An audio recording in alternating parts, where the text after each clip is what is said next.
மீன ராசி நேர்களே, உங்கள் ராசிக்கு 2ஆம் வீட்டில் சந்திரன், லாபஸ்தானத்தில் சூரியன், புதன், சுக்கிரன், செவ்வாய் சஞ்சரிப்பது அற்புதமான அமைப்பாகும்.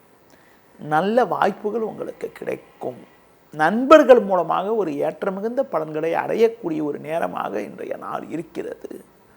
கொடுத்த வாக்குறுதிகளை எளிதில் காப்பாற்றுவீர்கள். பயணங்கள் மூலமாக ஒரு சில வளமான பலன்களை பெறக்கூடிய ஒரு நேரமாகும். ஒரு பெரிய மனிதர்களுடைய நட்பு கிடைக்கும். பிறருக்கு தந்த வாக்குறுதிகளை எளிதில் நிறைவேற்றுவீர்கள். ஒரு சிலருக்கு உடல் ஆரோக்கிய ரீதியாக இருந்த பாதிப்புகள் எல்லாம் தற்போது குறையும்.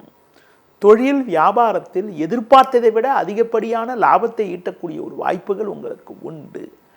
பெண்கள் மூலமாக ஒரு சில வளமான பலன்களை பெறுவீர்கள். குடும்பத்தில் தடைபட்டு வந்த சுபகாரியத்திற்கான முயற்சிகளை தற்போது மேற்கொண்டால் உறவினர்கள் மூலமாக ஒரு சில நல்ல செய்திகள் கிடைக்கக்கூடிய ஒரு வாய்ப்புகள் உங்களுக்கு உண்டு. இன்றைய நாளில் அனுகூல பலன்களை நீங்கள் பெறுவதற்கு ஆஞ்சநேய வழிபாடு மேற்கொள்வது மிகவும் சிறப்பு.